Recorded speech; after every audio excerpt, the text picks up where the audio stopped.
रावण के जन्म की कहानी। रावण के जन्म की अलग अलग कहानियाँ हैं। विभिन्न पौराणिक कथाओं में रावण के जन्म को लेकर अलग अलग कथाएं प्रचलित हैं। वाल्मीकि द्वारा रचित रामायण के अनुसार हिरण्याक्ष और हिरण्यकश्यप दूसरे जन्म में रावण और कुंभकर्ण के रूप में पैदा हुए। पौराणिक कथाओं के अनुसार ऋषि मुनि भगवान विष्णु के दर्शन हेतु बैकुंठ गए थे, लेकिन भगवान विष्णु के दो द्वारपाल जय और विजय ने उन्हें अंदर प्रवेश करने से मना कर दिया।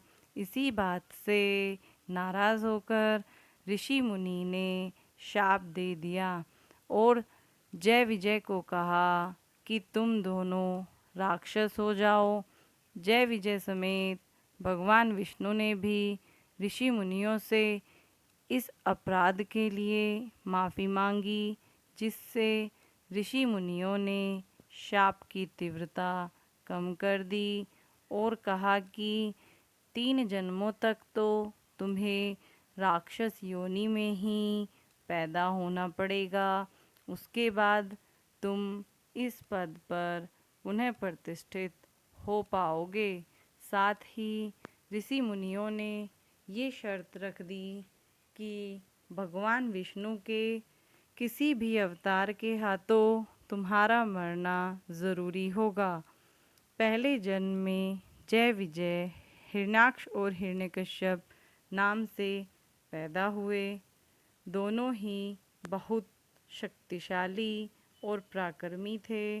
हिरण्याक्ष ने पृथ्वी को उठाकर पाताल लोक में पहुंचा दिया।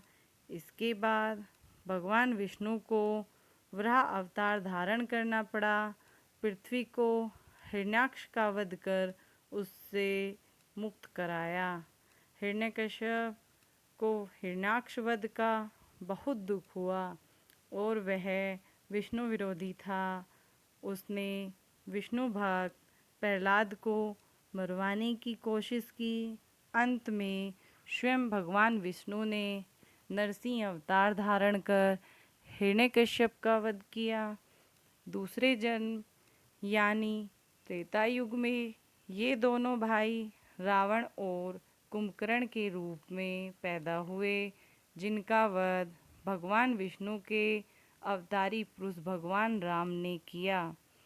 तीसरे जन्म की यानी कि द्वापर युग में इन्होंने शिशुपाल और दंतवक्र के रूप में जन्म लिया था। इनका अंत भगवान श्री कृष्ण ने किया था। रावण के जन्म की एक और कहानी भी काफ़ी प्रचलित है, जिसमें माना जाता है कि रावण कैकसी और महर्षि विश्वा का पुत्र था। कैकसी और विश्वा के 4 संतानें थीं, रावण, कुंभकर्ण, शूर्पणखा और विभीषण। इसमें से सबसे छोटा पुत्र विभीषण धर्मात्मा था, जबकि बाकी संतान दुष्ट और क्रूर थी, क्योंकि कैकसी ने अशुभ बेला में गर्भ धारण किया था। इसलिए महर्षि विश्वा ने ही कहा था कि तुम्हारी संतान दुष्ट स्वभाव वाली क्रूर कर्मा होगी। ऐसा सुनकर कैकसी चरणों में गिर पड़ी, जिससे मुनि ने कहा कि तुम्हारा छोटा पुत्र धर्मात्मा पैदा होगा। यही छोटा पुत्र विभीषण था। रावण का जन्म स्थान गौतम बुद्ध नगर के बिसरक गांव में माना जाता है। ऐसी मान्यता है कि इस गांव का नाम पहले विश्वा ही था। विश्वा रावण के पिता का नाम था।